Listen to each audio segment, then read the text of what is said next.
جس کو دیکھیے فقط یہی پھیلاتے ہیں کہ فلاں جگہ اتنے لوگ مر گئے، جس کو دیکھیے وہ ہسپتال کا فوٹو بھیج رہا ہے، جس کو دیکھیے قبرستان کا فوٹو بھیج رہا ہے، جس کو دیکھیے بولتا ہے بلارے میں اتنے لوگ مر گئے، جس کو دیکھیے بتلا رہا ہے کہ مہاراشٹر میں اتنے لوگ مر گئے۔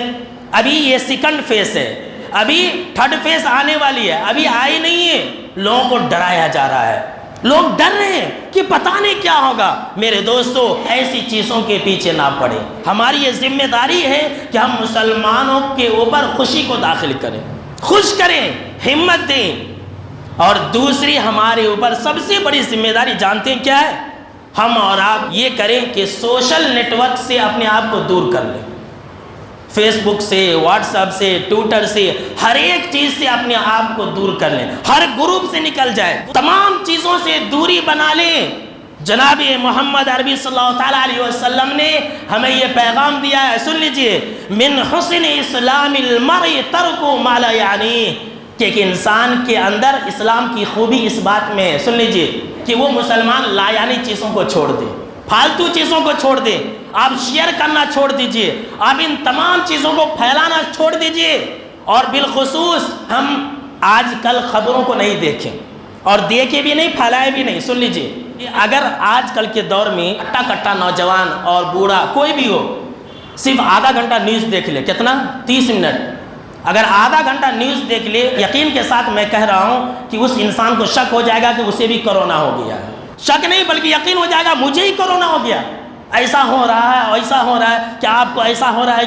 کیا آپ کے گھر میں ایسی علامات ہیں؟ کیا آپ کو ایسا ہو رہا ہے؟ صرف آدھا گھنٹہ دیکھ لیں گے نیوز چینل تو آپ کو اپنے بارے میں شک ہو جائے گا کہ کیا تو مجھے بھی بیماری نہیں ہو گئی؟ اور جب انسان شک کے اندر آ گیا تو ڈپریشن میں جانا تو ضروری ہے۔ اس لیے جانتے ہیں ہم اور آپ نہ ہی خبروں کو دیکھیں اور نہ ہی پھیلائیں۔ سن لیجئے 2 حدیثیں کہ آپ صلی اللہ تعالیٰ علیہ وسلم نے فرمایا کہ کفا بالمرء کذبا ان یحدث بکل ما سمع، کہ انسان کے جھوٹا ہونے کے لیے یہی کافی ہے کہ وہ انسان ہر سنی سنائی ہوئی باتوں کو پھیلانا شروع کر دے۔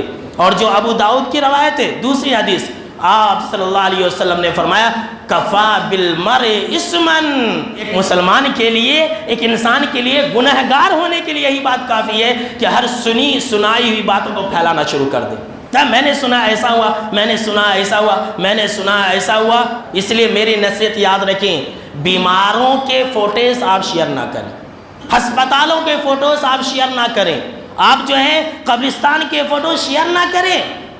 اکثر و بیشتر جو موت ہو رہی ہے میرے دوستو، ڈر اور خوف کی وجہ سے، بیماری سے بہت کم لوگ مر رہے ہیں۔ اب ذرا سوچئے کہ ہم نے کوئی میسج شیئر کر دیا، کسی گروپ کے اندر ڈال دیا، اب اس کی وجہ سے کوئی انسان ٹینشن میں آ گیا تو اس کا ذمہ دار کون ہوگا؟ لہٰذا یاد رکھ لے، ان ساری خبروں سے دوری اختیار کر لے۔ اور سن لیجئے اس بارے میں ایک تیسری حدیث میرے دوستو، تمام کے تمام لوگ سن لیں۔